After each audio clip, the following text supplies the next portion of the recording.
North to south, coast to coast, around the world. This is the Wells Report. Welcome. We bring you news. We bring you analysis. We bring you commentary and debate. What does all that mean? Well, here's what it means. We report the news, the real news, the stuff you need to know about. We analyze that news for fact. I point out the facts, and I point out the gulf between the facts and the news, a breach that gets wider almost every day. From there, I make commentary. That is not the news. That is simply my opinion, just as valuable as yours, and that leads to debate. So if you hear the news and you have something to say about it, if you have something you'd like to share about it, give us a call, 817-379-2172. 817-379-2172. And then, of course, you can also take part in the chat, which is firing up right now on Facebook, also on YouTube, Twitter, and Twitch. Anyway, it's good to have you here. Thanks very much for being a part of our broadcast today. Too much news to report in 3 hours, but we're going to do our absolute dead level best to make sure that all of that happens. This was interesting today. Senator Joe Manchin, someone who I have talked about as being a real Democrat, decided what he was going to do was change his mind. What he did was he, I guess, caved to the political pressure of Chuck Schumer and the mainstream media to go ahead and reach a deal on energy, drug prices, and taxes, something that he said he was not going to do. Now, why did he do that? I don't know, but here is the news. This from USA Today. It was written by Ledyard King and Joey Garrison, and this is what they bring us. Key Senate Democrats have agreed on a deal they say would lower the cost of prescription drugs, bring down carbon emissions, and chip away at the federal debt. In a major breakthrough, Senate Majority Leader Chuck Schumer and Senator Joe Manchin announced yesterday that they had reached an agreement on a wide-ranging proposal that could salvage part of President Joe Biden's Build Back Better agenda. It was an unexpected turnabout after negotiations hit a setback earlier this month. Manchin's support was key given his steady opposition to large government spending bills and any energy proposals that would dramatically cut back on the fossil fuel industry, crucial to his state's economy. Chief among its components will be allowing Medicare to negotiate prescription drug prices long opposed by the pharmaceutical industry, investing in clean energy transmission that would help Biden's goal of significant carbon emissions reductions over the decade. The measure is also projected to cut the deficit by approximately $300 billion over the next decade, in part by ramping up IRS enforcement and closing certain tax loopholes, something else that Joe Manchin was not interested in doing. So far, no mention of a raise in the corporate tax rates, and that was something that Joe Manchin was also very against. The quote goes like this, said Manchin, "This bill will cut the inflation taxes Americans are paying, lower the cost of health insurance and prescription drugs, and ensure our country invests in energy security and climate change solutions we need to remain a global superpower through innovation rather than elimination," which may be another compromise between Schumer and Manchin. The Inflation Reduction Act of 2022 would, as follows, quote, invest in domestic energy production and manufacturing, reduce carbon emissions by roughly 40% by 2030, allow Medicare to negotiate for prescription drug prices, extend the expanded Affordable Care Act program through 2025, something that Joe Manchin was also that was something he supported. Cut the federal deficit by approximately $300 billion over the next 10 years. And I'll have something to say about that in a moment. And reform environmental permitting to speed up domestic energy production and transmission projects. The senators project the proposal would raise $739 billion in revenue over 10 years, with nearly half coming from a 15% corporate minimum tax. So there is indeed a corporate tax that's a part of this. The measure is meant to close a loophole that has allowed large companies from avoiding paying income tax. An additional $124 billion in revenue would be generated by ramping up enforcement by the Internal Revenue Service. In a joint statement, Manchin and Schumer called the deal an historic down payment on deficit reduction to fight inflation, invest in domestic energy production and manufacturing, and reduce carbon emissions. The deal comes 2 weeks after Manchin appeared to crush Democrat hopes for a legislative package that went beyond prescription drugs and the Affordable Care Act subsidies. Manchin previously said he wanted to wait until August, when the July inflation numbers were released, to decide whether it could be passed without further spiking consumer prices. President Biden praised the deal, calling it historic, partly because it's projected to lower health insurance costs for 13 million Americans by an average of $800 a year for families covered under the Affordable Care Act. This is the action that Americans have been waiting for, the president said in a statement. This addresses the problems of today, high health care costs and overall inflation, as well as investments in our energy security for the future. It is unlikely to receive much, if any, GOP support. Senator Schumer and Democrats, who control 50 seats, will try to pass the measure through a Senate rule that bypasses the potential 60-vote filibuster and requires only a simple majority to pass. This is called reconciliation. The reconciliation rules have been essentially the objective of many unfortunate gymnastics. In other words, the reconciliation rule has been essentially twisted to satisfy a Democrat agenda, which is unfortunate. Biden took a back seat during the talks, letting Schumer take the lead after the president's negotiations for a trimmed-down $2.2 billion Build Back Better bill was thwarted last year because of Manchin's opposition. The deal was announced only hours after the Senate approved a bipartisan bill designed to boost the computer chip industry and high-tech research in the U.S. Senate Minority Leader Mitch McConnell had vowed to block the CHIPS bill if Democrats tried to ram through a separate tax and spending package.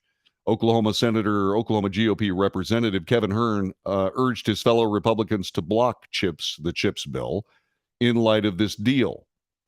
Whether Republican members support CHIPS or not, I don't. We must all vote no. Passing CHIPS will pave the way for the radical Build Back Broke plan, he says. The time to fight is now. We will see if the Republicans are up to that task. I don't know that they are. So let's go back through these one by one. Investment in domestic energy production and manufacturing and reducing carbon emissions by roughly 40% by 2030. The problem with this is as follows. How are we going to know that carbon dioxide has actually been reduced? We won't. It is something that has no impact on this planet whatsoever. It has absolutely zero impact on it. All it does is essentially put something out there that's it's a hoax that somehow carbon dioxide is going to destroy the planet. It simply will not. It simply will not. There are so many other ways to soak up carbon dioxide that have nothing to do with any kind of draconian foolishness regarding the abandonment of what are called fossil fuels, something that I refer to as natural fuels. These fuels were given to us by nature. The earth gave us these fuels. Using them is not going to harm the planet, period. It may only harm the political agenda of people trying to seek out a totalitarian future for the United States of America. This is my view. This is not news. So domestic energy production and manufacturing, we'll see. All you have to do is start building the Keystone XL pipeline and start actually harvesting American energy. Why we don't do that now? Well, your guess is as good as mine. Near as I can tell, what happened was as soon as we decided to stop harvesting American energy and return ourselves to a beggar nation, hoping that other nations will supply our petrochemical needs, our petrochemical and natural gas and coal needs. You know, I have no idea what that's all about. I have no idea what that's all about. It is a national security issue in my view, and I think that what we're doing is making a huge mistake by following this. Allow Medicare to negotiate drug prices. You know, once again, it takes two to tango. Will big pharmaceuticals actually take part in those negotiations? Something tells me I doubt it. Besides, if you want to reduce healthcare costs in America, make all costs public. Force all costs, having to do with medical care in the United States to follow the same rules that you would use for a loaf of bread. In other words, you can find out how much a loaf of bread costs, but you can't find out how much a tonsillectomy will cost. And if you knew what that was, you'd be able to shop around. And that would return the market effect to the nation's healthcare industry, which is essentially ripping us off 2, 3, 400 different ways from Sunday. Again, my view. Let's see, extend the Expanded Affordable Care Act program through 2025.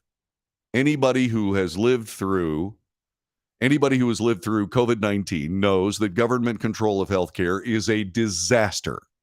It becomes a political football. It also relies on the competence of government to make wise decisions regarding our health. COVID-19 vaccinations ring a bell? They can't do it.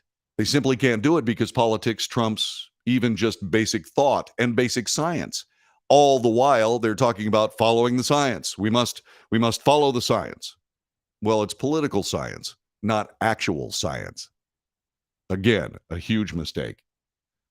And then they say cut the federal deficit by approximately $300 billion over the next 10 years. This nation is $28.8 trillion in national debt right now. $300 billion, not too much. Not much at all. It's barely a drop in the bucket. That's ridiculous. And oh, by the way, when was the last time anybody said, well, we're going to cut the deficit and actually did something about it? The answer is never. And then reform environmental permitting to speed up domestic energy production and transmission projects. I doubt it. I doubt that that'll ever actually happen. And there are other things involved in that really kind of perplex me in this. All right. Now, naturally, President Biden's decided to tell his party to jump all over this. CNN is reporting that President Joe Biden urged congressional Democrats to quickly pass the surprise agreement on a health care and energy spending bill that has breathed new life into his legislative agenda. Okay. Well, that's perfectly fine, except I'm not sure that that's a good thing. He goes on to say this bill is far from perfect. It's a compromise, but it's often how progress is made, by compromises.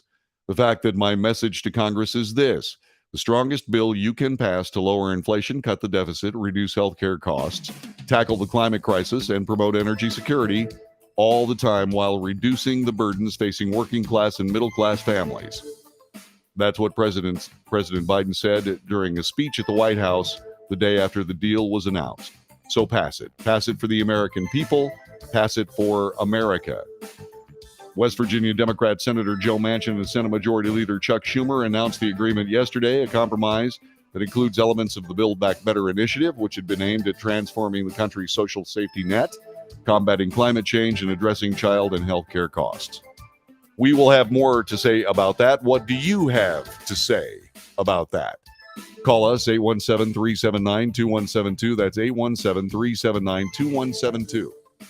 What do you think about all this? What do you think about Joe Manchin's sudden and surprise reversal? Give us a call. We will talk with you and chat with us as well on the Wells Report.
You are listening to the Wells Report. My name is John David Wells. It's called the Inflation Reduction Act of 2022.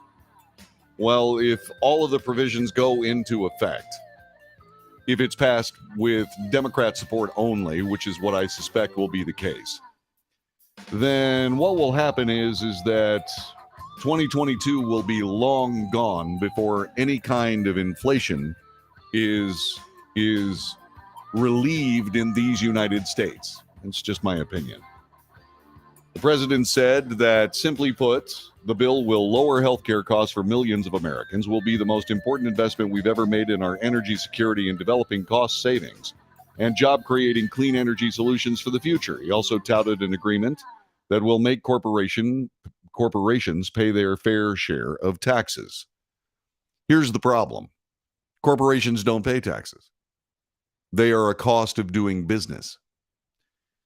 So what happens is that any taxes a corporation pays are immediately passed on to the consumers. That's it. Normally, the check and balance on those costs being raised by taxes from the government would be, say, for example, offset by the market effect. In other words, that competition I was discussing regarding the healthcare industry, which is absent. The problem with all that is that we are now in an inflationary spiral. That inflationary spiral is going to go up as long as energy costs remain high. So it all comes back to this somehow vaporous notion that now the Biden administration is going to find some way of actually investing in energy production in the United States. I doubt very sincerely it's going to be anything like what happened before, when energy in these United States made us energy independent. We became a net exporter of energy. And so I doubt very sincerely that we're going to return to that level. If we do not return to that level, you can expect to pay the costs of energy, and I'm talking about all energy, for the foreseeable future, at least for the next several years. Just like we were before. This is not anything new. This is a return to things that we've already dealt with during the Obama administration, which were set aside during the Trump administration, etc. And so that's what we find. That's what we find in this bill. I'm surprised that Joe Manchin changed his mind. Because, once again, I don't believe that this is anything aside from window dressing regarding energy production in America. That is the main source of inflation at our level. I'm talking about you and me, the regular people. We are being sundered by energy costs. They are reflected in everything we do, the travel we take, the food we buy, everything. Everything in this nation runs on petroleum, natural gas, and coal. There is no clean energy substitute. There's no clean energy substitute. So what's left? What's left? High prices and a recession. By the way, there is economic news today. The expected loss of gross domestic product happened again for 2 quarters in a row. The economy is shrinking, and that level is at some point going to have an effect on inflation. But it's going to be lean times for a while. And again, we're talking about years. If we started today and we started fixing this stuff today, it would be years before we actually saw some relief. At least a couple. And so, am I upset about this? Yes. Yes. What will the Republicans do? I can't say. I don't know. I just don't know. All I can say is that this is an unfortunate day in these United States. You're listening to the Wells Report. We'll be back with more in just a moment.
You are listening to the Wells Report. I am John David Wells. Our telephone number is 817-379-2172. 817-379-2172. GDP down for another quarter. That typically signals a recession. There are all kinds of pieces of news regarding that and reaction. We'll have that for you in the next hour of the Wells Report. We do 3 podcasts every day. Make sure you track them. Make sure you track all of them.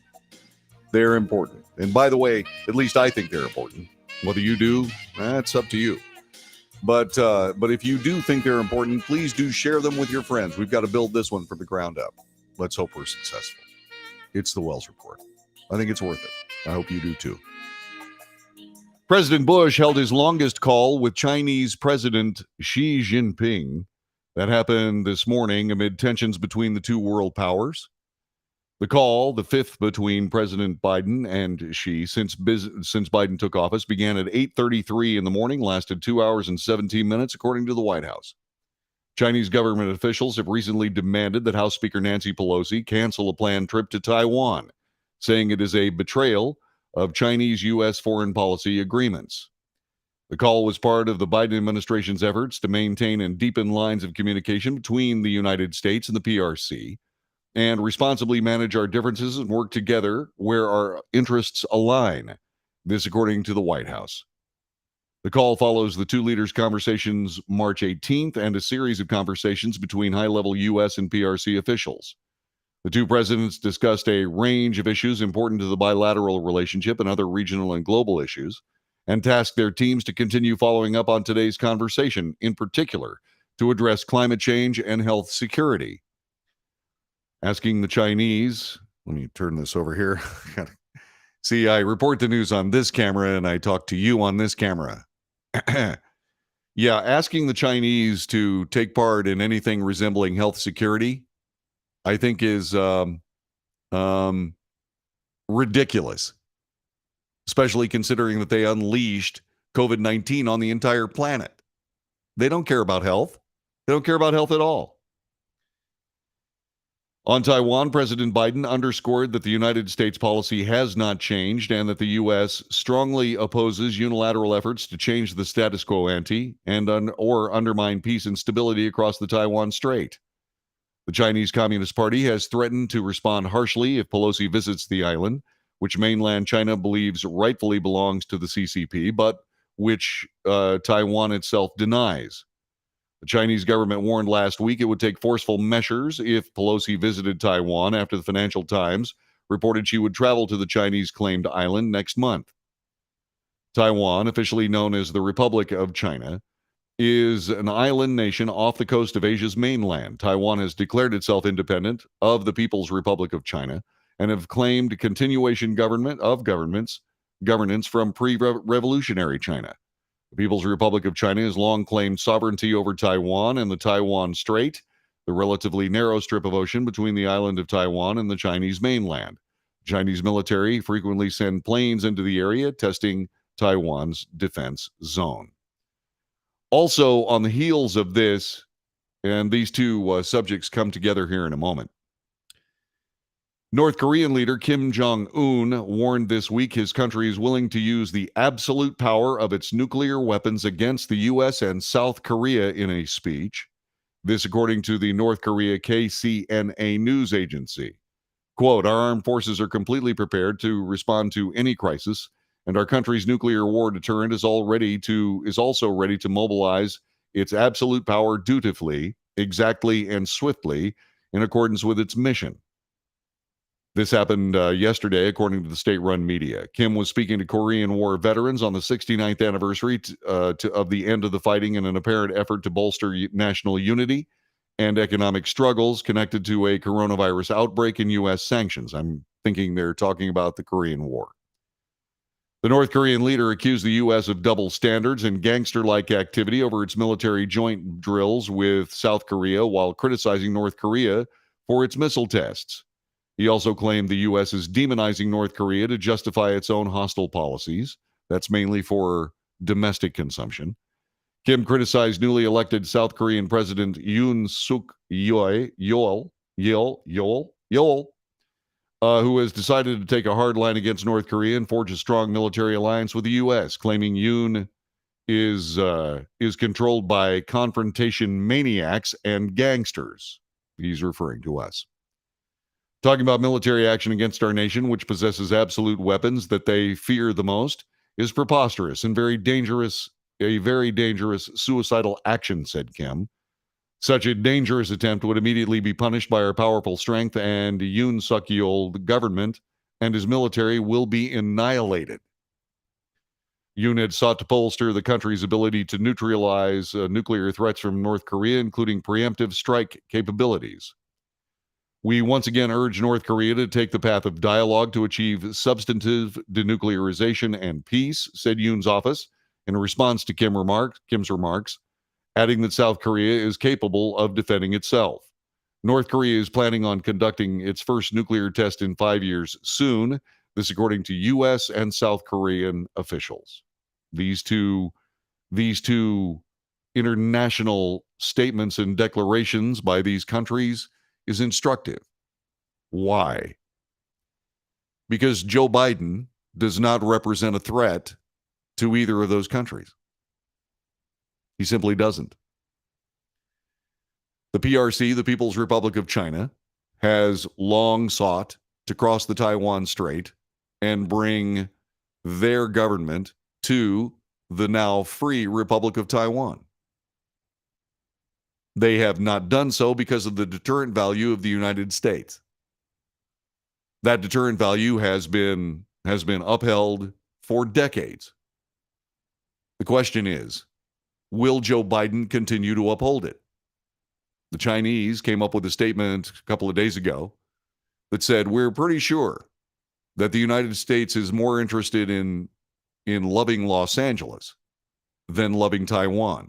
That was an amazingly provocative statement. I got to be honest with you, had I been the president of the United States and I had a country with nuclear weapons saying that, the next thing that I would do is I would call a meeting of the Joint Chiefs of Staff, and I'd ask the chairman to prepare whatever kind of deterrent forces we could put in place. And I would publicize it immediately, because that's a threat against Los Angeles. Oh, really? Yeah, that was a very seriously provocative statement. And I'm sure, as it has not been reported widely in the mainstream media, everybody who heard it said, oh my goodness, they're serious. I don't believe they actually are. I don't believe that China would risk a third world war with the United States and other nations, because that's what a world war would be, over Taiwan. But China is thinking the exact same thing. Would this president, the commander-in-chief of United States military forces, would he actually act if indeed the PRC invaded Taiwan? The very best thing to do is do what was done before. Move aircraft carrier groups into the Taiwan Strait. Make sure that the Pacific ballistic nuclear submarines are within range, and let them know that they're out there. They can do that through back channels. There is no way that the Chinese Navy, it's actually the People's Liberation Army Navy, would be able to cope with any kind of submarine forces that the United States could bring to bear. Unless, of course, they were planning on getting rid of all those submarines anyway. Because that's exactly what would happen. There would not be a functioning PRC submarine anywhere in the world if indeed they saw fit to try to interdict either American nuclear forces under the seas or aircraft carrier groups. They simply would cease to exist. It would be sudden, and it would be very, very quick, and probably extremely private. But the players would know. All I can say is that China has no reason whatsoever to back off on their threats regarding Taiwan. Should Nancy Pelosi go ahead and go anyway? Yes. But not before we move aircraft carrier groups within range of both the PRC coast and Taiwan. We fought a 10-year war to keep the communist forces of North Vietnam away from the non-communist forces of South Vietnam. That was something called the domino theory. We were successful in that for most cases, in the Pacific Rim, of which Vietnam is a part, there has not been widespread communist infiltration of all the governments of all the countries there. But if the PRC takes over Taiwan, what's next? What is next? The answer is anything they want. Because if we would back away from a decades-long pledge to protect Taiwan from the People's Republic of China, if we were willing to back away from that, what is Japan going to think? What is South Korea going to think? Which takes us to North Korea. Do you honestly believe that Kim Jong-un would continue to test nuclear weapons and continue to fly missiles over Japan if President Trump was in office? The answer is no, because as soon as President Trump got into office, he stopped. Now, arguably, there was engagement between the president and the North Koreans. And that is not a bad thing. That is not a bad thing. But there's no reason for Kim Jong-un to back away, just as there is no reason for Red China to back away from exerting whatever influence they think is possible at this particular moment. Please understand something. I don't think the American public would forgive the abandonment of Taiwan. I just don't think they would. And I think that any commander-in-chief that would allow that to happen would be immediately diselected, along with most of their party. But that being said, it would be then impossible to remove all those forces from Taiwan without engaging in what very easily could blow up into, and I mean this literally, blow up into a third world war. Would it be over quickly? Yes. Yes, it would. Would China lose? Yes, it would. Yes, it would. And as a matter of fact, this would be a time, if you are going to have a war with China, this would be the time to do it. Because they still cannot project power worldwide. Russia can. China cannot. And I would also expect that Russia's interest in a post-war China would be advantageous to them. Suddenly they'd have a lot more property and they'd have a lot more resources, et cetera, et cetera. So the idea that Russia would then occupy what was left of the People's Republic of China, absolutely on the table for them. It would benefit them greatly because suddenly they'd own most of the entire Eurasian continent. So as we look at the world political situation here, we're looking at a circumstance that all comes down to President Biden and whether or not he has the strength and the wherewithal to stare down this threat from China. The time to do it is now. Because if we wait, I mean, they have this huge army and everybody talks about how big the Chinese army is and my gosh, it's huge and fantastic. They can't move it anywhere. They don't have the aircraft. They don't have the Navy ships to do it.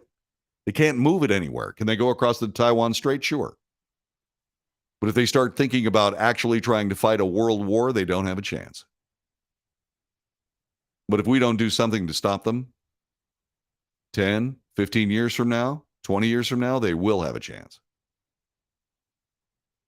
We will allow another superpower to gain an opportunity to touch off what would be an unacceptable circumstance in the Pacific. I know. Sitting there going, seriously, John David? Yeah, seriously. I'm usually right about these things. I really am. It's annoying. I know it annoys me. It may take a few years before other people realize it, but that's kind of the way things have been. I've been 2 or 3 years ahead on most things for most of the time I've been doing the Wells Report, which is over 20 years now. Just remember I said it. Just remember I said it. You can sit there and go, I heard this crazy guy who wore a really red shirt one day talking about China. I wonder if the red shirt mattered. This is the Wells Report. Back with more in just a moment.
You are listening to the Wells Report. My name is John David Wells. Our telephone number is 817-379-2172. This is the first podcast of the day. We do 3 every single day. Make sure you watch them all. This has been a good one.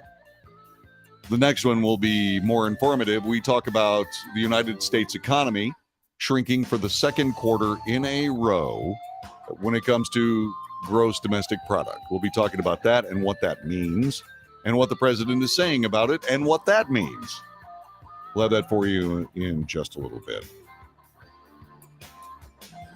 I was just talking about how we find ourselves a little bit on the leading edge when it comes to what's happening next. We're about 2 to 3 years ahead of the curve.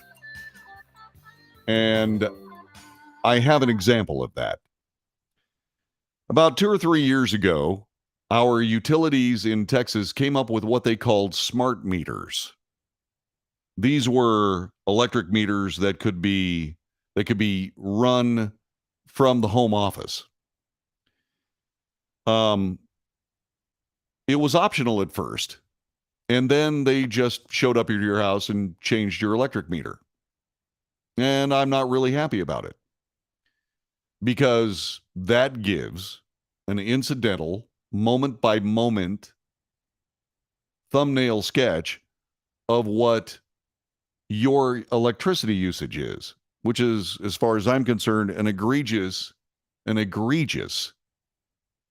violation of my privacy. There are certain things that you can surmise by someone having a house. You can assume that there are going to be air conditioning and heating systems. You can assume that there will be various appliances. And since every appliance and every electric conveyance in the United States has all of their usage published, what can happen is that data will show whoever is paying attention just exactly what appliances you have, when you use them, et cetera, et cetera, et cetera. They know when you're having dinner, for example. They know when you're watching television. They know all of these things just based on your power usage. That's one of the interesting things about power. It's pretty easy to track. And then you can go back in the data, in our case, 3 years, go back in that data and see what's changed. What's fascinating to me is that remote control capability. Well, it's made itself obvious in Portland, Oregon, where people are turning over their privacy, their freedoms, and everything else as fast as they possibly can. In the early hours of Wednesday morning, Portland General Electric's computer sent a remote stealth command to Michael Irving's thermostat in Tigard, Oregon, telling it to turn itself down a few degrees. Another command came at 4 p.m., set the temperature up a few degrees. Far from being upset at the invisible tampering with his family's air conditioning, Irving was actually pleased. Yeah, he's going to be the next commissar of the people's personal environment.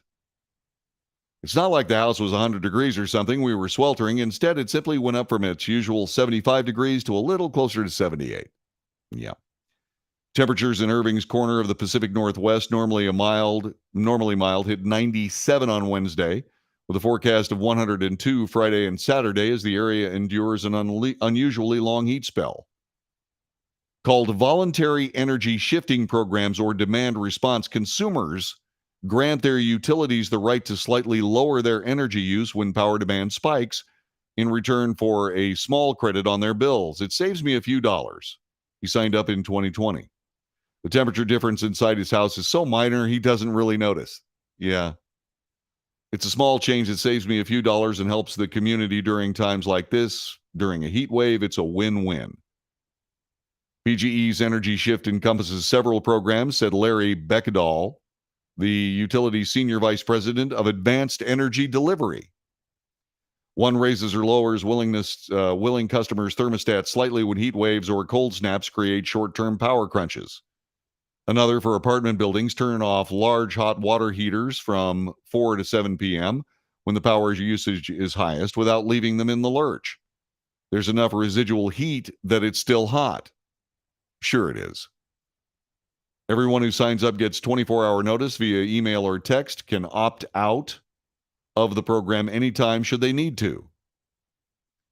You're never forced against your will, though if you override it more than 50% of the time, you'll lose out on the credit. These programs are a little like an airline offering customers a travel voucher in return for taking a later flight, said Steve Nadell, the executive director of the American Council for Energy Efficiency Economy. Well, if this particular capability was completely voluntary, I wouldn't have any problem with it. And you're saying, well, John David, you just said it was completely voluntary. Well, yeah. Now, how long will it be completely voluntary? Not for much longer. ERCOT, the Electric Reliability Council of Texas, has already done things like this. They roll through neighborhoods and turn their power off as they see fit. Is it because, well, we're just running out of electricity? No, it's because they want to make their bonuses. Yeah, it gets down to that. As long as energy here in Texas is structured that way, we are simply a few decisions away from having somebody else regulate the amount of electricity we get to use on a per-day basis. And just as healthcare prices have gone up with government interference, so will utility costs. Back with more in just a moment. This is the Wells Report. Thanks for joining us. We'll be back coming up in just a couple of minutes.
North to south, coast to coast, around the world. This is the Wells Report. Greetings. My name is John David Wells. This radio broadcast, this podcast, gives you the news. We analyze the news for fact. We make commentary, and then we debate. We debate the news and the commentary. And by the way, commentary is another word for opinion. My opinion is not the news. It is just as valuable as your opinion, so share yours, and that's the debate. You can do so a bunch of different ways. You can call me at 817-279-3, and I make that 817-379-2172. 817-379-2172, or you can join us on chat. We were talking in the last podcast, and by the way, if you haven't seen it, make sure you go and get hour number 1. That would be a good thing for you to do. And what we will do is we will, we can talk about it. We were talking a little bit about these smart electric meters, which, by the way, were written about in USA Today. You should read that, because a voluntary program for your local utility to reach into your house and change your thermostat settings is going to be involuntary before you can say totalitarianism. And those of us who have been burned in the summertime and frozen in the wintertime here, thanks to ERCOT, the Electric Reliability Council of Texas, is something that we look very dimly at, but it's on the way. And remember, you heard it here first. USA Today reports the U.S. economy has contracted for the second straight quarter, sounding the alarm over a possible recession as the nation grapples with soaring inflation and rising interest rates. Top economists do not believe a downturn has begun, but some predict a mild one is likely by early next year. For those of us that are dealing with it right now, I would dare say that it's happening right now. Once again, my opinion. I differentiate between news and opinion. Okay. Residential investment plunged last quarter as the housing market slumped amid sharply rising mortgage rates, while business stockpiling and investments also declined, more than offsetting a modest advance in consumer spending. The nation's gross domestic product, the value of all goods and services produced in the U.S., shrank at a seasonally adjusted annual rate of 0.9% in the April-June period, according to the Commerce Department. That followed a 1.6% drop earlier this year. Economists surveyed by Bloomberg had forecast a 0.5 rise in GDP. It did not happen. But then again, that's Bloomberg. Bloomberg is less an economic power and more of a propagandist, shall we say, salve for what is bad political policy. They have cashed in their chips as a reliable economic source and turned to politics. The second state quarterly decline in output meets an informal threshold for a recession, but not the criteria relied on by the National Bureau of Economic Research. Apparently, those people, they're insulated from gas prices and food prices and prices for flights anywhere because of jet fuel, et cetera, et cetera. The nonprofit group defines a recession as a significant decline in a broad range of economic activity, including employment, retail sales, and industrial production. And that does point out something that's very interesting, at least in my view. We have not seen a drop in employment yet. It is going to happen, mainly because of the fuel costs I mentioned just a little while ago. We have not seen that yet. We've also seen something that's very strange. In an inflationary spiral, we also see wages increase to cover the costs. That is also going to be a problem. By the way, in case you're wondering, as we talked a little bit last hour about the passage of what is called the Recession Control Act of 2020 or something along that line by the Senate and the House of Representatives, and soon will be on the president's desk.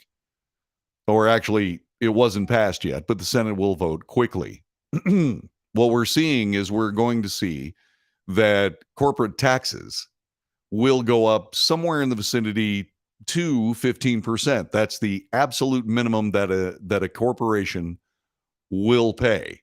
They've been able to kind of loophole their way around it. So since corporations don't pay taxes, they pass those costs along to the consumer.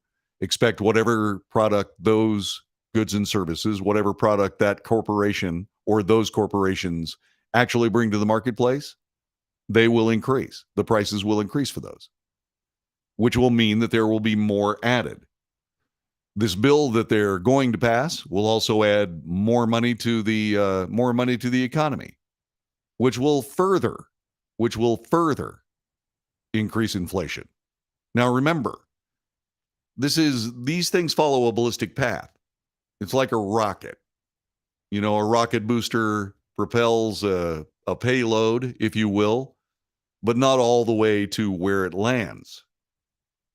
It boosts it to a level where a ballistic arc takes over. In other words, after the engine stops, in other words, after the spending happened, after the increase in energy prices stops, they've come down roughly 50, 60 cents on the dollar. Still about twice what we were paying before President Biden took office. This inflationary curve is going to continue upward for a while. It will break double digits, and there will be a recession if we're not in one already. Now, once again, that's just my opinion, but it's based on watching this for a very, very long time. The actual political policies in place guarantee a recession and guarantee a further rise in prices. Now, what will happen with regards to wages increasing? At some point, people will look for other work that increases their income potential. They'll either get another job or they'll do whatever it takes. But what will also happen is that when those wages go up, that means that corporations will winnow down their workforce, and unemployment will go up. These things are not avoidable. There's no way that you can stop them, even if you try, say, for example, draconian wage and price controls, which were tried in the early 70s by Richard Nixon. They just don't work. It required prosperity to be able to actually overcome this. That's what happened. Ronald Reagan, who was an economist, by the way, decided that essential capitalism would solve this, and it did. It worked so well that a Democrat president who was elected twice, Bill Clinton, left it alone until just toward the end of his second term in office. And that's when he took out the tech sector. And so we're here in a situation where there's not much that we can do for the foreseeable future to stop this, except change the political policies in place. How do you do that? You change the politicians. I'm disappointed in Joe Manchin for allowing this particular bill to pass because he had taken a stand against all of this. And there is a slight compromise on a few things that involve, say, for example, energy production. But I believe that that's more window dressing than reality. But once again, we'll all see, said the Zen master. So the second quarterly decline in output meets an informal threshold. Employers added a robust 372,000 jobs in June and an average of 457,000 a month so far this year, making it unlikely a downturn is already underway, economists say, though payroll gains have slowed from a record monthly pace of 562,000 in 2021. Last year, as COVID vaccinations increased and businesses reopened more fully from pandemic-induced shutdowns, the economy grew 5.7%, the most since 1984. But once again, that is creative bookkeeping. That is creative bookkeeping. In fact, you started after the economy shut down, and then you started counting when the economy began to recover. And that's where that number came from. Was there an actual 5.7 increase? No, not at all. But you'll note that 5.7% increase was the most since 1984, the end of Ronald Reagan's first term.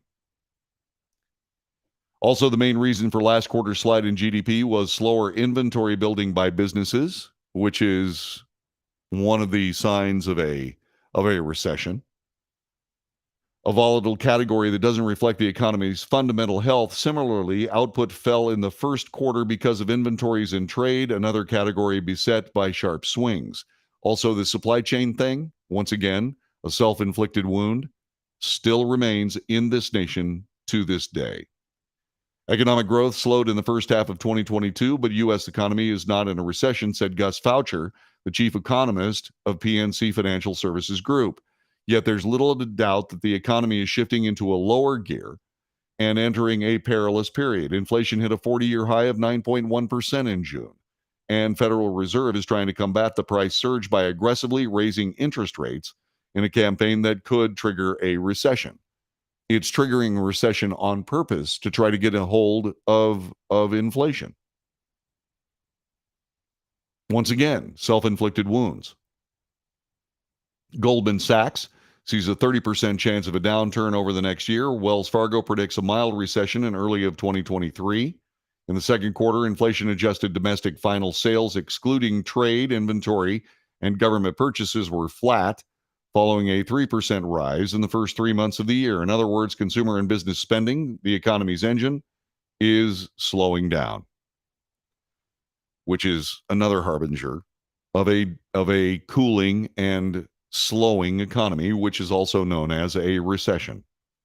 Economists expect growth of 2% this year and 1.1% in 2023, according to a survey by Walters Kluwer Blue Chip Economic Indicators. The chief culprit in the second quarter contraction was a sharp pullback in business stockpiling, companies adding to inventory more slowly or drew them down, shaving growth by more than 2 percentage points. That was USA Today. Fox News talks about it this way. The U.S. economy shrank in the spring for the second consecutive quarter, meeting the criteria for a so-called technical recession, as raging inflation and higher interest rates forced consumers and businesses to pull back on spending. Gross domestic product, the broadest measure of goods and services produced across the economy, shrank by 0.9% on an annualized basis in the 3-month period from April through June, the Commerce Department said in its first reading of the data today. Refinitiv economists expected the report to show the economy had expanded by 0.5%. If you add the two together, it was a 0.14% miss. A 0.14% miss. Economic output already fell over the first 3 months of the year. The GDP tumbled 1.6%, the worst performance since the spring of 2020, when the economy was still deep in the throes of a COVID-induced recession. That's the very latest. What are administration officials saying about it? We'll get to that coming up in just a couple of moments. You are watching the Wells Report. Thanks very much for doing so. Our telephone number remains 817-379-2172. 817-379-2172. You can call or you can take part in the chat. We'll spend a little bit of time going through some of that in just a little bit. We'll get that going as we continue here on the Wells Report for this, the 28th day of July, 2022. Back with more in just a moment.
You are listening to the Wells Report. My name is John David Wells. Gross domestic product, the broadest measure of goods and services produced across the economy, shrank by 0.9%.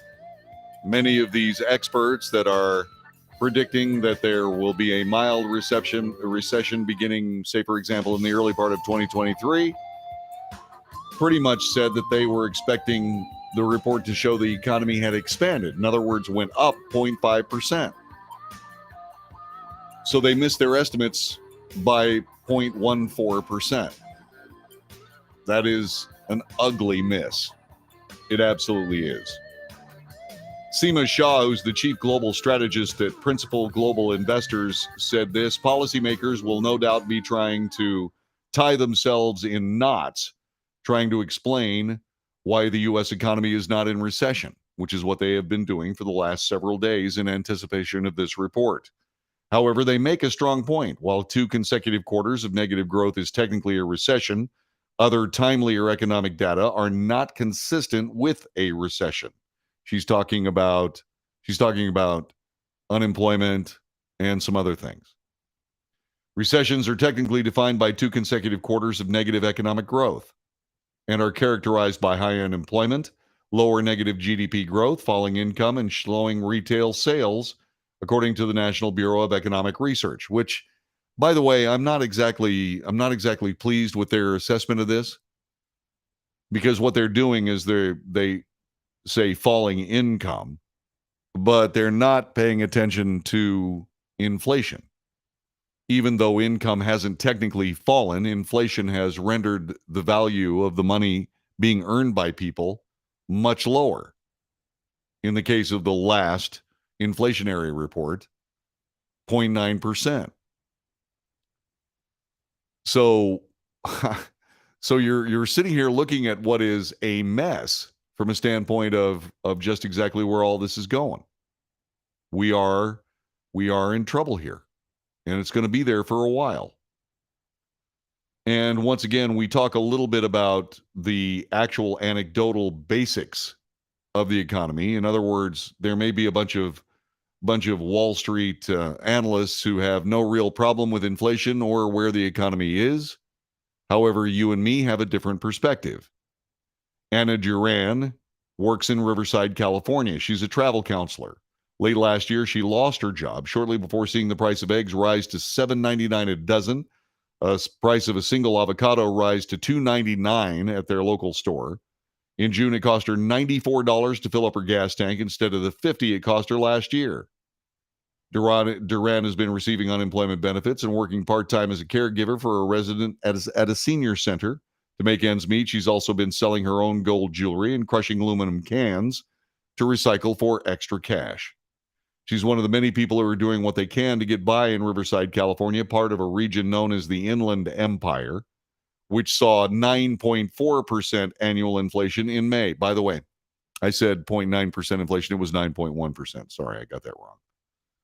It's one of the highest in the nation. In other words, California inflation, certainly in Riverside, is outpacing the national number. One of the key factors contributing to higher inflation in the Inland Empire is population growth during the pandemic. People moved from big cities to neighboring counties that were effectively more affordable, like Riverside and San Bernardino. That spurred demand for goods and services to a region where supply is not quite caught up. In California, where the average gas price was already the highest in the nation, the stunning increase in the price of food and fuel in the area have caused residents like Duran, along with the organization seeking help to residents like her, to find new ways to make ends meet. Cutting back, trying to find extra cash, using more of your personal time to generate more income. That's what happens during a recession. California leading the way in government spending, taxation, regulation, is now leading the way in the nation in inflation, which is predictable. This is the Wells Report. Thanks very much. So what does the president think? What does the president think about the numbers? What does he say about a recession? That's all coming up in just a couple of moments. This is the Wells Report. Thanks for joining us. Back with more coming up in just a moment.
This is the Wells Report. Greetings. My name is John David Wells. Thanks for being a part of our broadcast today. President Biden says that despite shrinkage in gross domestic product reported today by 0.9%, that we are not in a recession, even though it has historically been reported that a recession happens when you have two consecutive quarters, 6 months worth of economic slowdown, degradation. And that has happened. That has happened. Now, there are things that have to catch up, and unfortunately they will. That being unemployment and other things in the economy. But the president says that we are not in a recession despite all of the information to the contrary. The U.S. economy shrank in the spring for the second consecutive quarter, meeting the criteria for a recession. Gross domestic product, the broad measure of goods and services produced across the economy, shrank by 0.9%. Coming off last year's historic economic growth, well, that's one way of looking at it, and regaining all the private sector jobs lost during the pandemic crisis, it's no surprise the economy is slowing down as the Federal Reserve acts to bring down inflation by raising interest rates, spurring a recession. But even as we face historic global challenges, we're on the right path. We'll come through this transition stronger and more secure. President Biden touted the job market, saying it remains historically strong with unemployment at 3.6% and more than 1 million jobs created in the second quarter alone.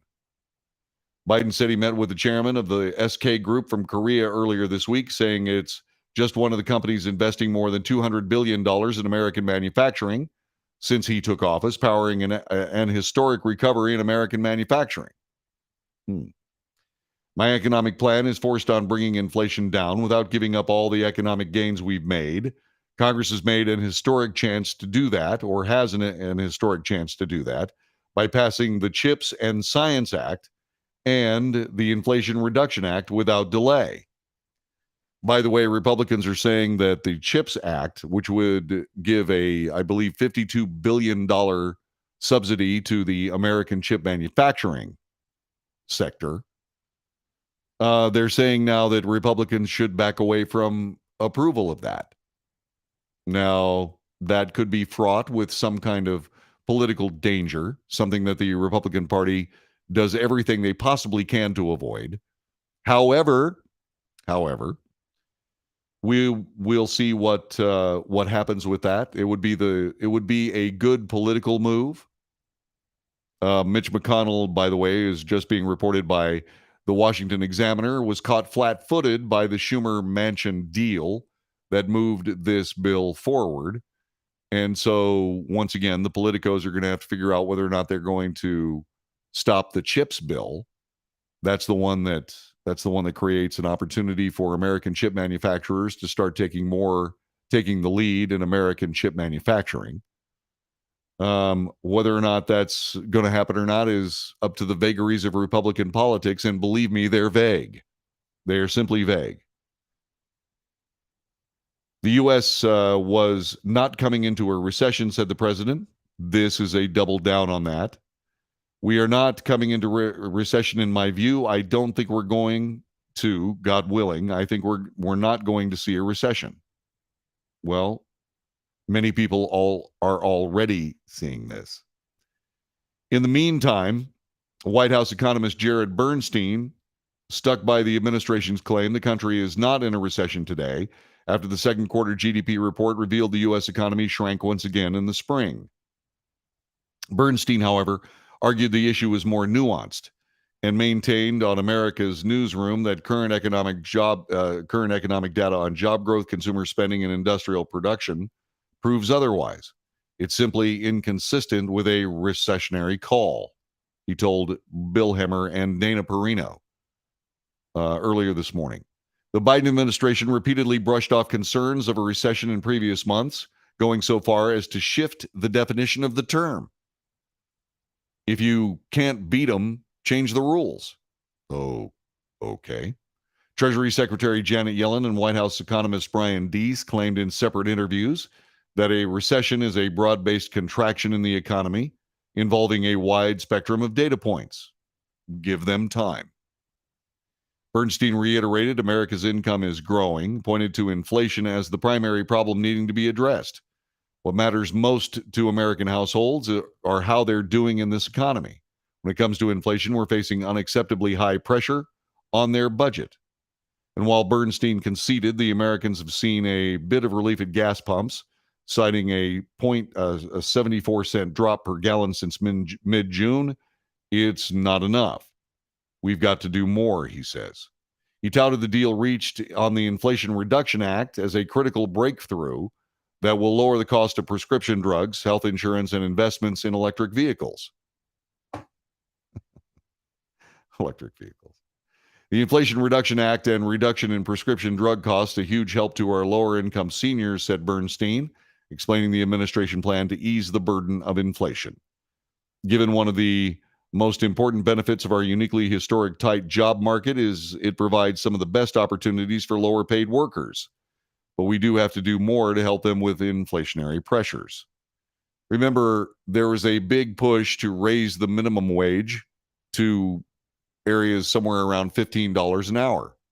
From, say, for example, $7.50, $8 an hour. It depends on the state that you were living in. But inflation took 10% of that off the top. 10%. It's horrific. So basically, you had a little bit of buying power for a little while, and then suddenly that was gone. Simply gone.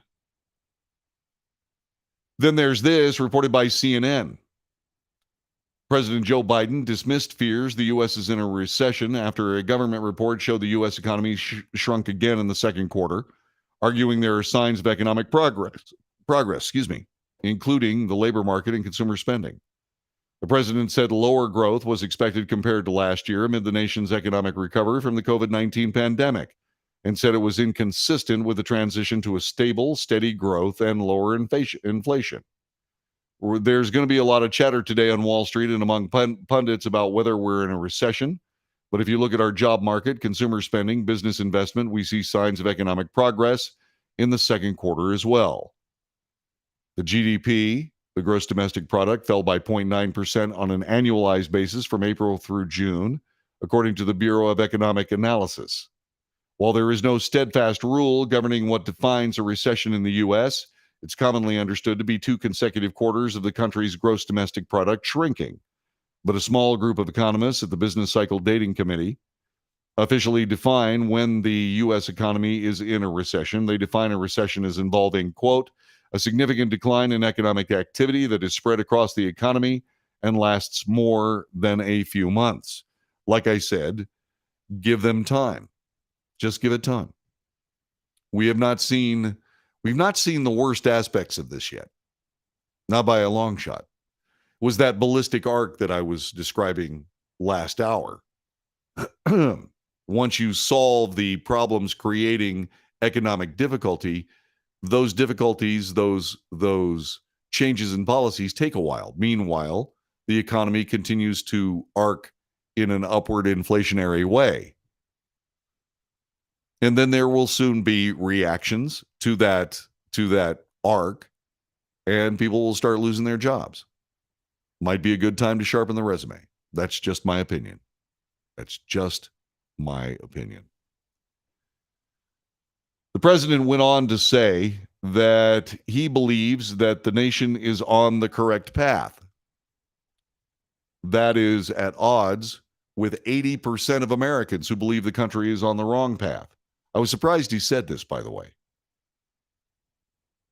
Treasury Secretary Janet Yellen, Commerce Secretary Gina Raimondo, and Chair of the Council of Economic Advisors Cecilia Rouse also spoke and lent their support to what President Biden was saying. Coming off last year's historic economic growth, depending on where you start the measurement, Biden said the country was on the right path despite recession fears. How do you rationalize that, Mr. President, with the fact that 80% of Americans believe the economy is on the wrong track? This was tone deaf. It This is absolute tone deafness. I have no idea why anybody would allow him to say something like that. That was an error. That was an error. The nation is not on the right path. Just ask any American, except for 20% that think everything's just hunky-dory.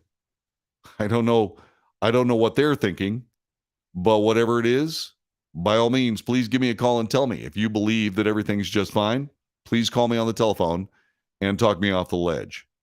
Okay? Please talk me off the ledge. And once again, we are in a position where we are watching the results of what is bad policy.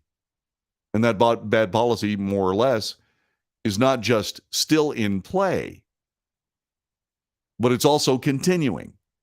Another huge government tax and spend bill, huh? More money going into the economy, huh? Yeah, well, that's going to create more inflationary pressure. And until we get a hold of this energy production situation, you cannot go to this green energy economy without green energy products. There simply aren't enough of them. And those that are available don't work. The winter of February 2021. Those wonderful windmills that everybody's patting themselves on the back for froze up and stopped. And oh, by the way, that those same windmills in this summer, a few weeks ago, did not produce enough electricity, and we were facing the possibility of blackouts again here in the state of Texas. It is simply unacceptable that we would have these problems in the greatest nation on the planet. All of them self-inflicted, all of them creating a real mess for all of us. And the president will sit there and say, my goodness, the nation is on the right track. Does he pay any attention at all to anything having to do with real life in the United States? And once again, we still don't know whether he's actually saying what he actually believes. I happen to believe that somebody's telling him what to say pretty much all the time. I'm pretty sure that the first time he reads a speech on a teleprompter, it's the first time he's ever seen it. And I believe that teleprompters are kind of finicky. And because there's an operator standing there actually running the teleprompter. And sometimes they go too fast, and sometimes they go too slowly. And each individual person that uses a teleprompter has got to be communicated with in a different way. You know, you can put open parentheses, repeat the line, and then close parentheses. But if the person using that particular teleprompter doesn't realize that is a private message for you, then you end up reading it, just like President Biden did. Well, who's writing those words? It's not him. Who is it? Who's making all these policy decisions? And so somebody said yesterday that it looks as though that President Biden is being set up as a fall guy for these people. Absolutely. Absolutely. And once again, that's going to be a bad day when there's no way to recover. So they'll cut Joe Biden loose. That's imminent. We've seen all of the usual media sources that have been backing President Biden since 2018 when he was running for president. We've seen them say, don't run for re-election, Joe. The Washington Post, the New York Times. They don't want him to run again. And he needs to clear the area for a Democrat Party to create some kind of a reasonable presidential ticket for 2024. Now, he may be waiting until after the election. But with statements like this, I mean, that fly directly in the face of reality, The American public cannot possibly miss that disconnect. Once again, I believe he's simply talking about whatever anybody tells him to talk about. That's what I believe. Do you have a different point of view? Give me a call. 817-379-2172. 817-379-2172. Would love to hear from you. Explain it to me. How am I getting it wrong? Somebody just said he's programmed. Yeah, he is. He is programmed. And that's just obvious. But who's doing the programming? I don't know. You're listening to the Wells Report. Back with more in just a moment. Stay right there.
This is the Wells Report.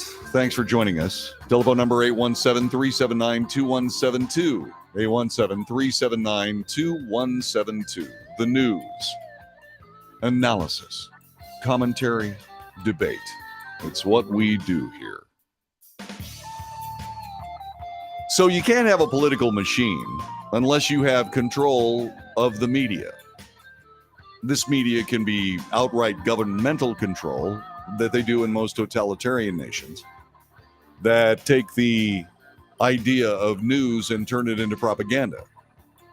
Or this can be voluntary on the part of the news media, which, by the way, is simply another form of propaganda. So you get to the same place every single time. And mainstream media sources are certainly taking their marching orders from whoever's running the Biden administration. The Washington Post, CNN, the New York Times, and others have embraced the White House definition of recession today after GDP numbers showed consecutive quarters of negative growth. This from Fox News. Headlines from several media outlets framed the news as, quote, fueling recession fears, unquote, despite the economy entering a technical recession after the gross domestic product report today showed 0.9% contraction. U.S. economy shrinks again in the second quarter, reviving recession fears, a Washington Post headline read. The report acknowledged the numbers have often signaled a recession. Similarly, the Associated Press on the report of news on the second quarter numbers were, quote, raising fears the nation may be approaching a recession, unquote. The AP report said consecutive quarters of falling GDP constitute one informal, though not definitive, indicator of a recession, as the battle to redefine what a recession is rages. Just understand what would have happened to President Trump had this level of both inflation and gross domestic product shrinkage. Imagine what the headlines would have said if he was the president. CNN's front page headline described the news as crossing a, quote, symbolic recession threshold, unquote, and its report also used, quote, fueling recession fears, unquote. The report describes the technical definition of a recession as the, quote, unofficial definition. That decline marks a key symbolic threshold for the commonly used, albeit unofficial, definition of a recession as 2 consecutive quarters of negative economic growth. A Business Insider story today headline, today's GDP numbers don't tell us if we're in a recession, and we won't know for sure until we're already in the middle of it. Which is true. That's true. You know, determining when a recession starts is not just a cut and dry thing. You can certainly see that there are things that point to a recession. You can certainly see those things. But then you have to wait for the economy to actually react. Has the economy actually reacted? In a lot of ways, no. Our personal economies have reacted. Ours have. I have a rule that has been my rule for a very, very long time that says whenever your car, your truck, what have you, gets down to a quarter of a tank, fill up on the way home. I did not do that. Now it's going to be an eighth of a tank. And I don't drive as much. I simply don't go as far. I just don't go as far as I used to. Because I would just get in the car and go do something, whatever it was. Now, not so much. Not so much. And I'm pretty sure that that's where you are too. Pretty sure that's where you are too. Several White House officials appeared on television over the last week to get ahead of the negative GDP report, attempting to redefine the common definition of a recession. Media outlets such as the Associated Press and CNN immediately embraced the talking points coming from the White House, which is why we often refer to the mainstream media as the stenography service for the Biden administration, because it's kind of true. National Economic Council Director Brian Deese said the GDP report would be inherently backward-looking. True. Certainly in terms of a technical definition, it's not a recession. The technical definition considers a much broader spectrum of data points. Oh, really? The New York Times report on the second quarter of negative GDP growth said it was fanning fears of a recession in their headline. However, the piece noted it could signal that one has already begun, a rare moment of honesty.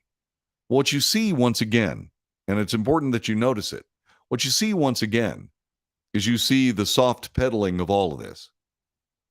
All you have to do is hold that soft pedaling of this reporting to something that would, say, be reported about the Trump administration.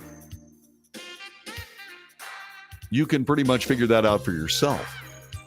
You can figure that out for yourself. And I'm sure that you already have. The question is, will you take that information with you the next time you cast a ballot? That also remains to be seen. You are listening to the Wells Report. I sure do appreciate the fact that you're doing it. Make sure you pass this along with your friends. Don't forget to hit like. If you like this website, if you like this podcast, by all means, hit like, subscribe. We'll be on every day with 3 different podcasts. As a matter of fact, we're going to start number 3 here in just a couple of moments. Once again, this is the Wells Report. Our telephone number, 817-379-2172. Give us a call. We're waiting. Back with more in just a couple of moments on the Wells Report. I hope your Thursday is going very, very well. Stick around. We will be right back.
North to south, coast to coast, around the world. This is the Wells Report. Greetings. My name is John David Wells. We bring you the news, the real news. We analyze the news for fact. We draw the distinctions between fact and news. We also point out bias. Bias is everywhere. And what we try to do is achieve a balance in the news. I make commentary, which is not the news. And then we debate the commentary and the news. You can do that several different ways. You can call us, and I hope you do this hour because I have some questions for you.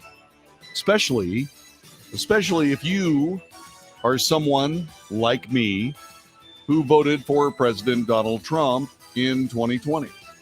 I want to ask you some questions about that. So remember the telephone number, 817-379-2172. I'm going to be spending some time asking you questions about Donald Trump and what you might do if he decides to run in 2024. It could be a huge decision before you ever get to a voting booth. We also have chatting. You can chat. By all means, you certainly can. And we're looking for it. We're looking forward to it. So let's spend a little bit of time talking about Donald Trump. Yesterday on this broadcast, I said that if Donald Trump does not run in 2024, it's because the Republican Party is going to either take part in his disqualification or simply refuse to support him. I have called for the Democrat Party to remove the leftist, progressive, socialist, anti-American, fascist fringe in their party from their presence and allow them to become American socialists and run on their own. Will indeed the Republican Party do the same with Donald Trump? There are clues. I did not know about this report when I said that yesterday, but here it comes. The Republican National Convention would stop paying for former President Donald Trump's legal expenses if he announces he's running for president in 2024. This according to a report today. The RNC is currently bankrolling several legal cases for Trump, including personal lawsuits and government investigations into him. That flow of cash would end once he announces his candidacy for president in 2024, according to ABC News. Some see that move as an incentive for Trump to delay announcing his candidacy until at least after the 2022 midterm elections, which Republicans are already poised to win. Now keep something in mind. President Trump wouldn't say anything until after the 2022 midterm elections. He's not going to do that. That just doesn't make political sense. And while Donald Trump is not really a politician, he has certainly learned. He has a steep learning curve. And so he's learned some of the ways of political meandering. RNC Chair Ronna McDaniel has previously stated the Republican Party cannot be biased in favor of any one candidate in the party's presidential primary season. The party has to stay neutral, said McDaniel. I'm not telling anybody to run or not to run in 2024. Top-level members of the Republican Party have encouraged Trump to delay announcing his candidacy until after the midterms. Many read that as Republicans fearing a Trump announcement would upstate the status quo of voters focused on inflation, gas prices, and President Joe Biden's low approval rating. House Minority Leader Kevin McCarthy has said, quote, my point to him has always been, let's go win 22, meaning the 2022 elections. Trump stated earlier this month he's already made up his mind on whether or not to run. The main decision is now whether he's going to announce before or after the midterms. By the way, the RNC has already paid nearly $2 million in legal fees for the former president. Now, that is House money. In other words, President Trump has already earned the Republican Party a huge amount of money. So it's basically money that he earned for them that's being spent, and he's earned much more than what's being spent on his legal fees. This being said, another highly placed Republican, Senator Ted Cruz, said that if former President Donald Trump announces he's running for president in 2024, it could lead to many other candidates deciding against their own presidential bids. That is also very true. Once again, President Trump is not going to upset the apple cart. Cruz, the Republican from Texas, spoke to Fox News at the Turning Point USA conference in Tampa. He said that President Trump is going to do what he wants in 2024 and will remain an incredibly important leader in the United States. I'm sure it clears out significantly, Cruz said, of a potential scenario of Trump running again in 2024. We'll see what happens. Look, the lay of the land is everybody is waiting to see what Trump decides to do, which tells you who actually holds sway in the Republican Party. Anyone who tells you they're not is lying to you, and he's going to decide on whatever time frame he desires. Trump and Cruz clashed during the 2016 GOP primaries, with the New York real estate tycoon dubbing the Texas Senator Lion Ted. However, Cruz became an ally of Trump's following his election victory. I think he accomplished an enormous amount as president. I was proud to work hand in hand with him in achieving results for the American people, said Cruz. He's smart. Citing the media's hatred of Trump, which is self-evident, Cruz said that voters are ready to, quote, move back to the direction of common sense, unquote. The Texas lawmaker also railed against the biased media. He said they are open, naked, shameless propagandists attempting to cover up the miserable failures of the Biden administration. Once again, I'll let you decide that for your own. But let's talk a little bit about what this means. Let's talk just a little bit about what this means. President Trump may indeed be encouraged to disappear by the Republican Party. That is something he will not do. He won't. Now, he sort of has, as I said before, an awful lot of control of the Republican Party. 74 million votes last time around in 2020 solidified that position for the former president. But it depends on whether or not the Republican Party is true to its history. Now, this again, all of this is my opinion. But the Republican Party, at least in my experience with it, has basically been an enabler of most of the Democrat agenda. The Democrats will say, we're going to put $5 trillion into this, that, and such and so. And the Republicans say, by golly, they will not. We're not going to spend $5 trillion on anything. It's absolutely ridiculous. And then they prove that they are worth what they say by saying they wanted to spend $5 trillion, but we got it down to $1.9 trillion. Huh? Yeah, well, $1.9 trillion is so much money it's not real. Just as $5 trillion isn't real. But talking them down to $1.9 trillion, a $1.9 trillion mistake, which we've seen with inflation and all this other stuff, talking them down to $1.9 trillion from $5 trillion is not a victory. It's an enablement. The Republican Party is under tremendous pressure from the mainstream media and the Democrat Party to cut ties with Donald Trump. The Democrats are doing everything they possibly can to render Donald Trump not eligible for the 2024 presidential election. They'll do anything, up to and including taking huge damage to their intellectual credibility.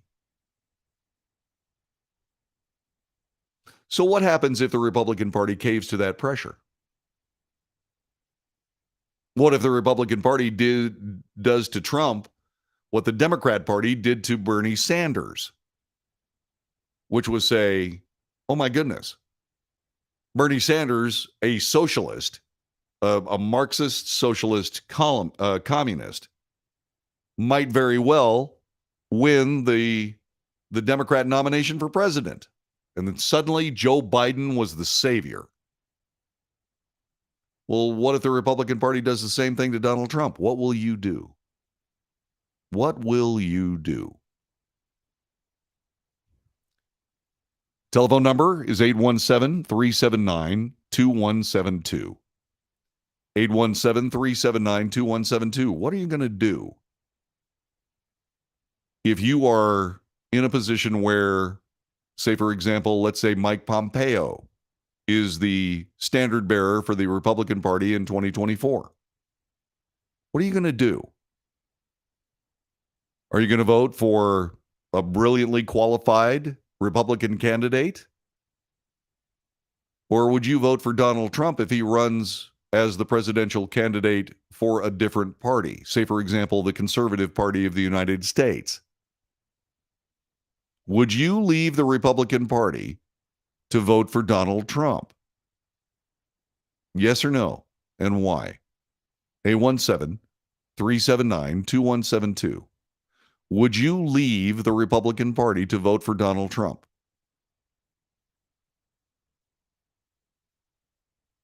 In point of fact, I would.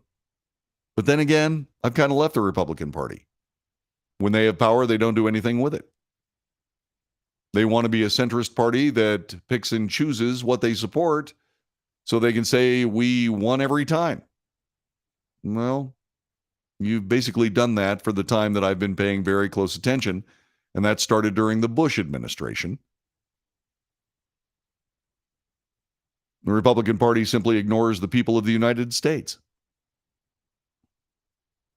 The Democrat Party operates in spite of the people of the United States, which is why we're paying almost twice as much for gasoline as we were when Joe Biden became the president. But would you leave the Republican Party to vote for Donald Trump as a third-party candidate? Would Donald Trump have a chance to win? If anybody would have a chance to win under those circumstances, it certainly would be Donald Trump. And by the way, we haven't even talked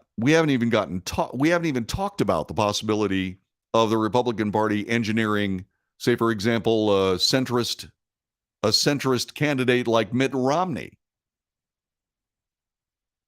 If Donald Trump runs, would the Republican Party, sort of in a tacit approval, set up a third-party run very much like Ross Perot's was?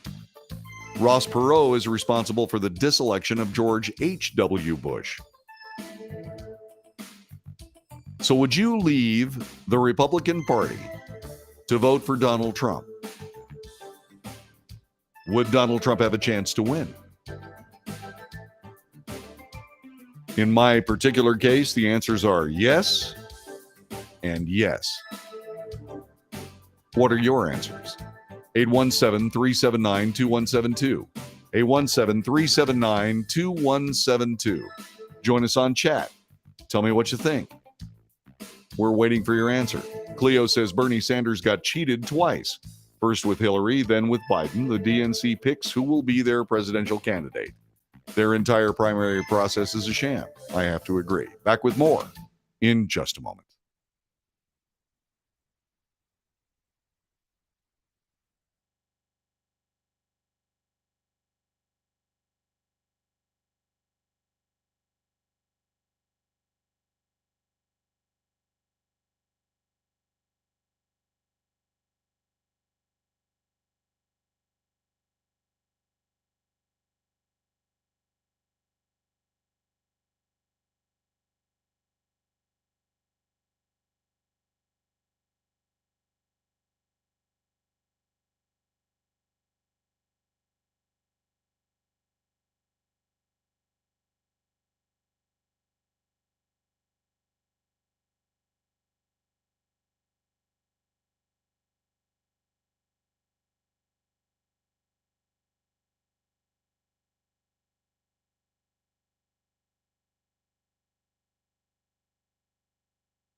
You are listening to the Wells Report. My name is John David Wells.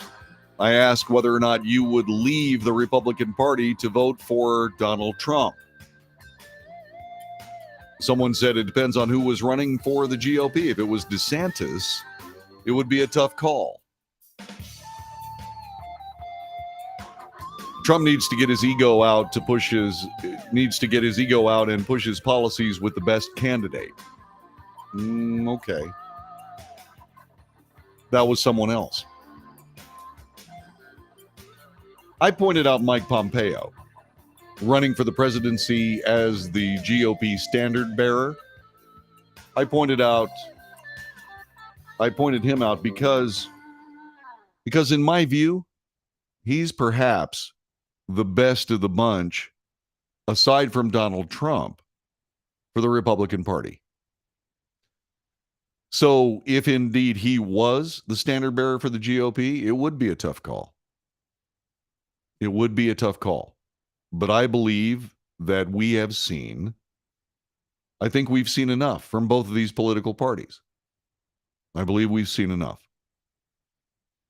We know what the Democrats will do. We know what the Republicans will do. What will we do? What will we do? 95% of the newspaper mainstream media coverage of Donald Trump was negative. And I ran across an op-ed piece by Jill Lawrence in USA Today. And I want you to listen to the vitriol. I want you to listen to the acid being thrown at President Trump. This isn't the first one, not the last one. 95% of news reporting of President Trump was negative, and this is more of it. But listen for the acid. Jill Lawrence writes, I know it when I see it, just as Potter Stewart wrote of pornography in 1964. That's how I feel about patriotism after decades of reporting on presidential hopefuls and their campaigns. I know it when I see it, and I never saw it in Donald Trump. For 7 years, ever since he smeared immigrants in his announcement speech and belittled Senator John McCain's ordeal as a POW in Vietnam for more than 5 years, tortured and left with permanent disabilities, Trump has been telling us who he is. A shallow, dishonest brand builder who does not understand or care about his country's values, history, or institutions. This has underscored the most bewildering aspect of the House January 6th committee hearings, the willful GOP blindness to Trump's blatant unfitness. This is, in my view, the fascism of the machine politician trying to masquerade as a journalist. Now, this is an opinion piece, so she's not doing journalism here. But you just heard her say it. She's covered this for years as a journalist. Under what auspices? Obviously, a big government leftist journalist finding fault with every possible thing that the political opposition is presenting. That she would write something like this isn't surprising. But the fact that she would throw out the term willful blindness of the GOP, that's a slap at you. Willful blindness of the GOP? More like disconnection with the people of the United States of America. Donald Trump got 74 million votes last election. And she's saying that somehow that's the willful blindness of the GOP. Well, why have an election at all? If the political parties actually choose the president, then why bother with an election? That's what she's espousing here. She's taking shots at the GOP for allowing President Trump to run. The people of the United States decided that Donald Trump should run twice. See this? This is the machine politician, the machine newspaper at work. Back with more in just a moment.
You are listening to The Wells Report. I am John David Wells.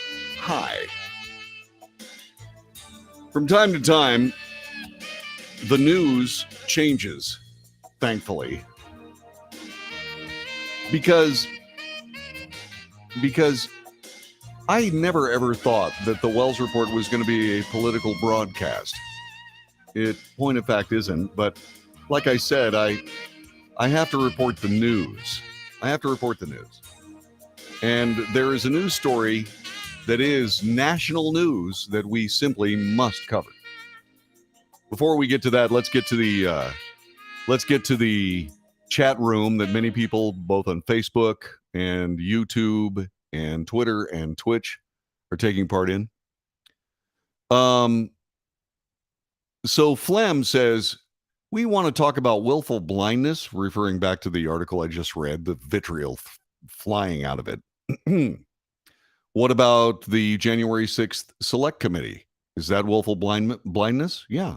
They've essentially regurgitated the same information that led to 2 impeachments against the president, 0 convictions. The Mueller report, zero finding of fact that they were trying to create, that there was some Russian collusion story, something that has been absolutely debunked. But it's still Russia. Now, granted, Trump represents a very serious problem for these people. He destroyed the leftist agenda in his first term. Would he do it again? Probably. People are so full of hatred, they refuse to consider anything else. Yeah. Let's see what else is out here. Yeah, okay. I would vote for Trump if he ran as an independent, says someone. Now, I got to be honest with you. You know, we're gonna see a very good slate of candidates for the Republican Party, a very good one. And we've had the Republican Party have had good choices for several election cycles, and the people have spoken. Does Donald Trump still have the 74 million votes that he had in 2020? I think so. That's just a guess. But thanks very much for your point, and I appreciate it. Now back to the story that we're talking about. Donald Trump, on paper, has perhaps billions and billions of assets. But personally, he probably has somewhere around $500, $600 million. Okay? How would you like to join him in that rarefied air of amazing, and I mean amazing, wealth? Well, you have a chance. Actually, it's not a chance, it's a lead pipe cinch. The Mega Millions jackpot is now over $1 billion. That's the projection. It's the third time in the 20-year history of Mega Millions that the jackpot has surpassed that mark. No ticket matched all 6 numbers drawn Tuesday night for an estimated $830 million jackpot, setting the stage for an estimated payoff of $1.025 billion this Friday. By the way, the cash option would be $602.5 million, which is obviously what you'd take. When you win, that's what you'll decide, I'm sure. The Friday night drawing will be the 13th in the current jackpot run, which began in April. The Mega Millions record jackpot is $1.537 billion, which was won in South Carolina in 2018.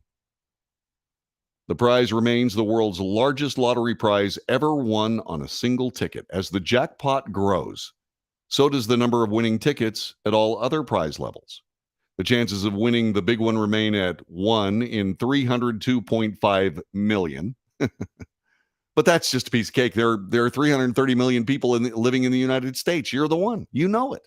You know it right now. By the way, if you purchase additional tickets, you slightly increase the odds. For Tuesday's drawing alone, there were a total of 6,775,330 winning tickets at all prize levels, but the big number, Not touched. 9 tickets matched the 5 white balls to win Mega Millions' second prize. 156 tickets won the game's third prize. 4 Mega Millions jackpots have been won so far this year. Since 2016, players have won 40 Mega Million jackpots across 22 states. The 10 largest Mega Millions jackpots, 1.537 billion October 23rd, 2018, 1.050 billion January 22nd, 2021. That was one ticket, by the way. Let's see. $1.025 billion July 29th, coming up, 2022. $656 million March 30th, 2012. 3 tickets split that. $648 million December 17th, 2013. 2 tickets won that, and that's the top 5. Now, all of this is moot because you're going to win the big prize, and you know it. I know it. But what do you need to know when you win? What would you do with $1 billion? The already giant $810 million, that's the next prize. Claiming that much money will likely draw taxes, grifters, friends, and family members, according to advisors. All that attention means, first and foremost, the most important piece of financial advice is likely that what you should not do if you have the ticket. Don't shout your win from the rooftop, said Rob Burnett, financial and investment advisor at Outlook Financial Center in Troy, Ohio. If you're lucky enough to win the lottery, keep it quiet. Get organized. Make a plan. Consider staying anonymous if that's a possibility. The $1.02 billion prize is for winners who choose the annuity option, paid annually over 30 years. Most winners opt for the cash option, which for the next drawing will be somewhere around $602.5 million. The single chance of matching all 6 numbers is roughly 1 in 303 million. Mega Millions tickets cost $2. They're sold in 45 states, plus the District of Columbia and the U.S. Virgin Islands. So why wouldn't you tell everybody? Well, some scammers have falsely identified themselves as being affiliated with Mega Millions. These scams all have one thing in common. They try to trick you into sending them money or personal information by claiming that you've won a large lottery prize. No representative of Mega Millions would ever call, text, or email anyone about winning anything. Also remember, no real lottery tells winners to put their own money up in order to collect a prize they've already won. Steve Azuri, owner of Azuri Financial in Troy, Michigan, says he's advised many lottery winners, including the $181 million winner, who said, "If I didn't know you before, I don't want to know you now." So there you go. So what are you going to do? What are you going to do with the money when you win? What are you going to do? Okay. Lois said, I'd pay off homes for family and friends. Yes. So would I. I'd make sure that everybody in my family owned their house, make sure that everybody had good cars, made sure that they'd have college educations if they wanted it, although I'm a little dubious on that. But what I would do is I would once get my financial house in order forever. I probably would not move, probably stay right where I am. Would the house look different? Yes. Yes, it would. It would look a little different. I would do some things with it. Would I buy some toys? Yes, I would. I used to own a Legend car, which is a very cool little race car that goes very, very fast and is very, very safe. And I would probably get myself one of those. I'd also buy a real sailboat. Not that I don't have a real sailboat. It's just very, very small, petite even. But there's a sailboat I've been looking at. It's called a J24. There are world championships. I'd probably chase that for a few years. But maybe not, because I wouldn't quit working. I'd continue doing the Wells Report. I would. I wouldn't change.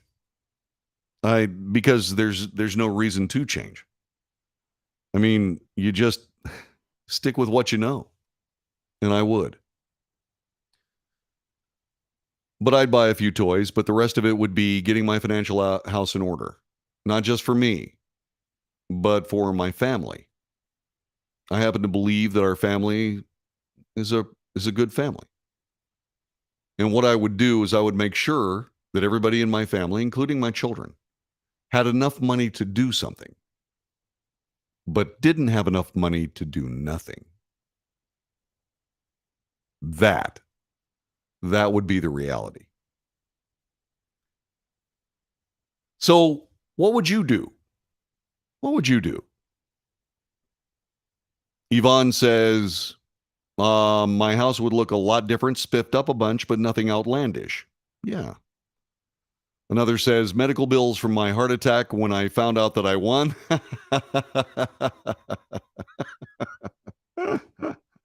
Nah, you wouldn't have a heart attack. You just sit there and go, okay, these are the numbers on television. They're the same numbers on my ticket, including the Powerball. That's the Powerball. The Mega Millions is different. Anyway, and you keep looking at it and you keep double checking and you'd buy, you go to some websites and double check the numbers over and over and over and over again. And then what you would do is you'd try to find a safe place for that ticket. And then what you'd do is you'd very cautiously reach out and say, hey, I have the ticket. There you go. Gavin Mealy says, I'd pay God, I'd buy a bison ranch, and I'd set up my family. A bison ranch. You know what I've never been able to figure out ever in my whole life? Why is it that we eat cows? Why do we eat cows? Of all the animals to eat, cows? Don't get me wrong. Hey, I like cow's milk.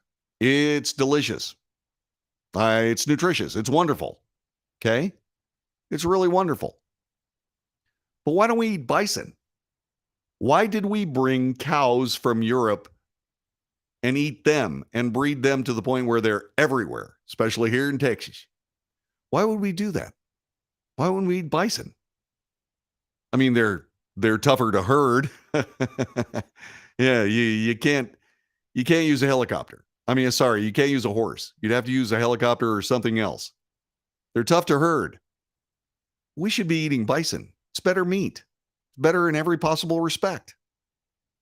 I've never understood that. So a bison ranch, yeah, it does make sense. It does. It does. Let's see. Somebody else says, we'd move to a normal-sized one-story house. I would keep my medical practice. We'd pay off all of our debt. And we'd travel more. We'd make trust funds for our grandkids. Good idea. Somebody else says, I think I'd give a lot of it away. Even keeping half of it would be a good windfall. My son doesn't need help, but I'm sure he'd get everything I had left over. By the way, Yvonne also points out that you can buy bison meat. Be Ready says, the reason that we eat cows is that they are tasty. True. But I think bison is tastier. Have you had bison? Tender. Protein-filled. Delish. Just saying. Let's see. We slaughtered the buffalo because we were idiots. Glad they're coming back. Well, once again, if we actually started eating bison as the main meat supply for the people of the United States, we'd have them running out of our ears. They'd be everywhere. You can herd bison wherever the bison want to go. That's exactly right, said Gavin. Gavin, you're completely correct. What you do is you sit there and go, where are they headed? East. You then take a megaphone and go, bison, go east.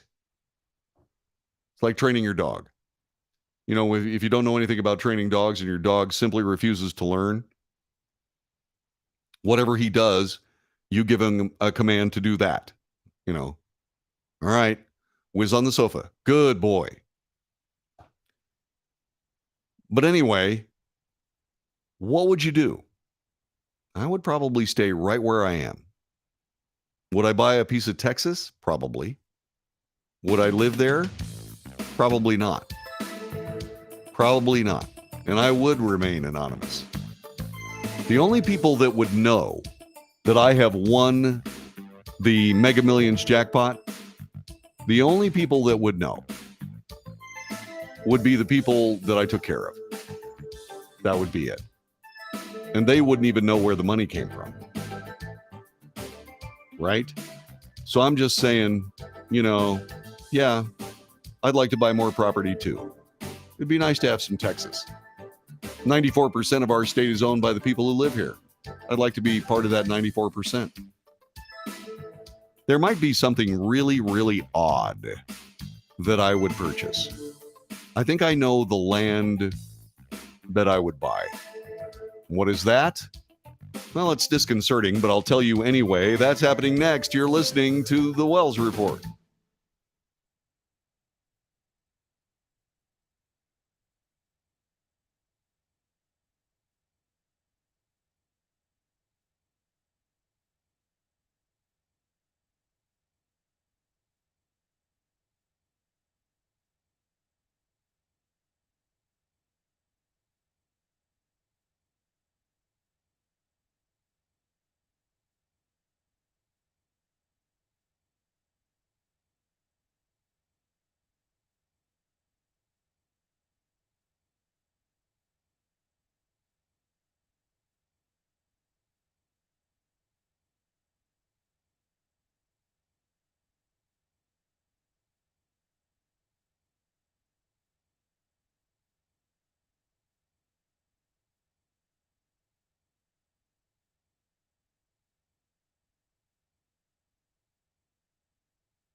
You are listening to The Wells Report. My name is John David Wells. You're going to win the Mega Millions jackpot. You will soon be in possession of over $1 billion. You'll take the cash option, I'm sure, which would be $602 million. And what would you do with the money?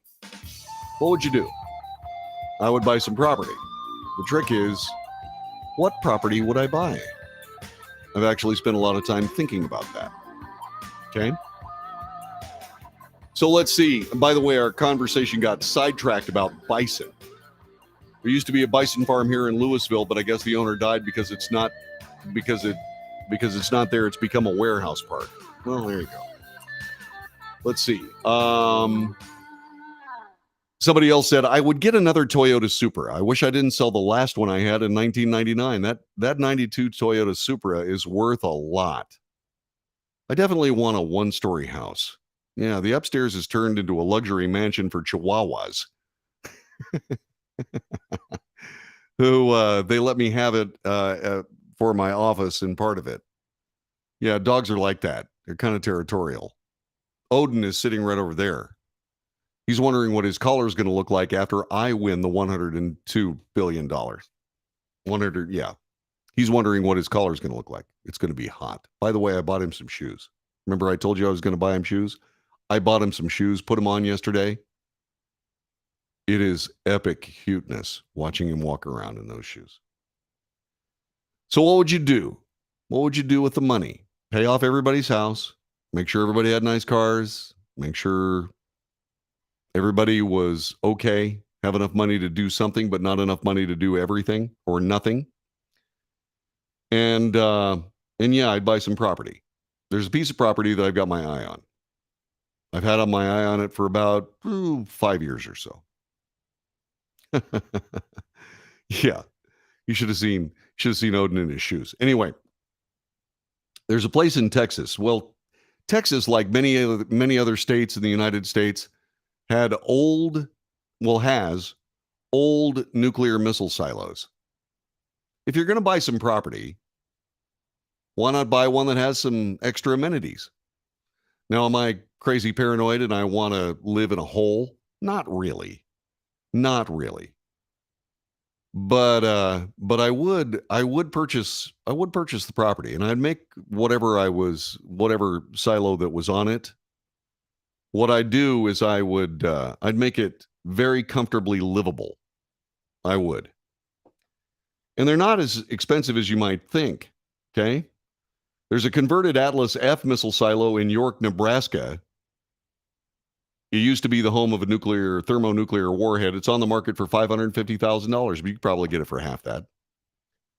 The current owner has used what can only be described as a light touch in converting the Cold War era silo into a residence.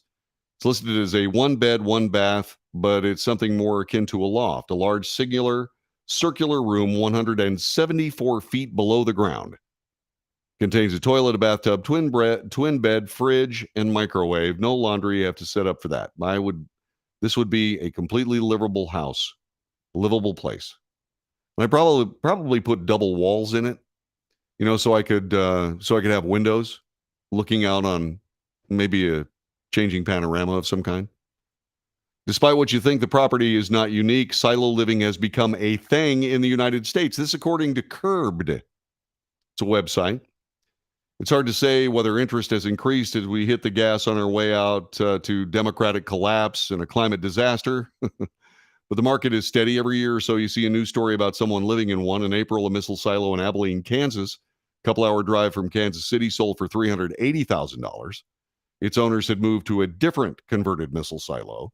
There are minimalist bachelor pad silos and luxury silos. One couple renovated a silo into another kind of fortress, a castle.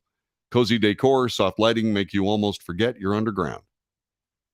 And if you happen to be paranoid, well, you can find more of a turnkey experience. Developer and prepper Larry Hall converted a silo north of Wichita, Kansas into a 15-story luxury survival condo complex. It features 12 private units ranging in price from $1.5 million to $4.5 million each. All of the units have already been sold.